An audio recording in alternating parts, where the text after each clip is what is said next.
From Washington, this is VOA News.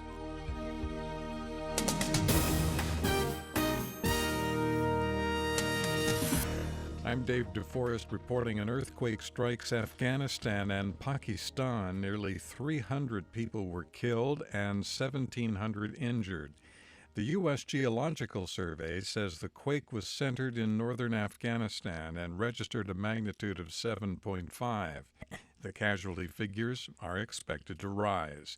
VOA's Ayaz witnessed the quake. This was around lunchtime, 2 p.m. Local time, when this earthquake struck Pakistan, and it was so strong that we could even feel it here in Islamabad. And I was with my family, and we all had to flee the home, and we took refuge among this big group of people who were already out there on the street.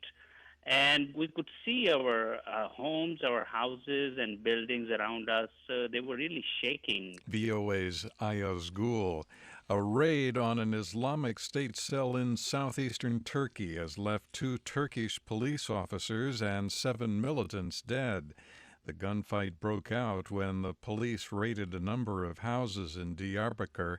Security officials said 5 police officers were wounded, 12 militants were captured.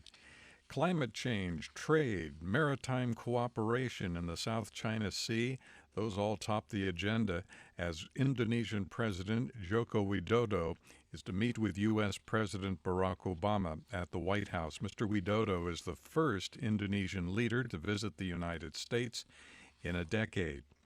Tanzanian election officials say they plan to announce preliminary results Monday from Sunday's election. Ahead of the vote for a new president and parliament, analysts predicted a tight race, but suggested the ruling CCM party would win. Voting in Dar es Salaam on Sunday was peaceful and appeared to run smoothly with no incidents of violence or unrest. This is VOA News. Israeli Prime Minister Benjamin Netanyahu is considering revoking some benefits and travel rights for Palestinians living in East Jerusalem. The action comes in response to the continuing wave of violence in Israel and the West Bank.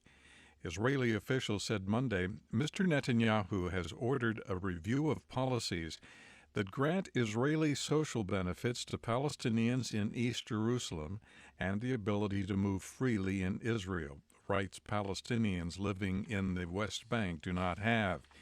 In the latest violence, Israeli forces shot and killed a young Palestinian man who said they stabbed and wounded a soldier near the town of Hebron.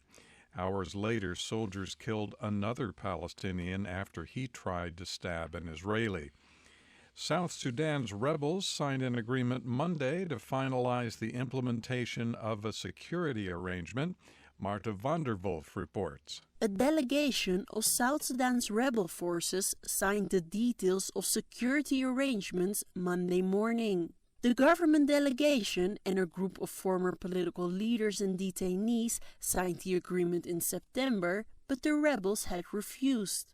General Taban Dengai says the rebels delayed because they were concerned about the volume of troops in the capital city, Juba. Talks will continue to decide on the details of the shared forces. IGAD, the East African bloc mediating, is hopeful for more progress after the signing Monday morning. Marta van der Wolf, Addis Ababa. An opposition leader is claiming victory in Sunday's Republic of Congo referendum because of what he calls poor turnout.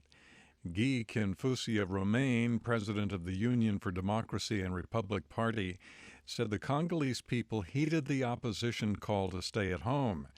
He called the referendum an illegal means to keep the president in power. Haitians went to the polls Sunday to select a presidential candidate from more than 50 people running for the country's top office. 2 candidates have emerged as the main contenders in the race, Jude Celestin and Marseille Narcissa. Results are expected in early November. A presidential runoff is expected in December. The voting was mostly orderly and not marred by violence. The polls leading up to Argentina's presidential election Sunday got it all wrong. Numerous surveys indicated ruling party candidate Daniel Scioli, President Cristina Fernandez de Kirchner's chosen successor, would win enough votes for an outright victory. But 56-year-old Mauricio Macri, the center-right mayor of Buenos Aires, ended up running neck and neck with Scioli, virtually ensuring that the country's first-ever runoff election will take place November 22nd. The World Health Organization says eating processed meats such as ham, sausages, bacon, hot dogs can cause cancer. The WHO says, in case you're interested, eating red meat is probably bad too. In Washington, I'm Dave DeForest. That's the latest world news from VOA.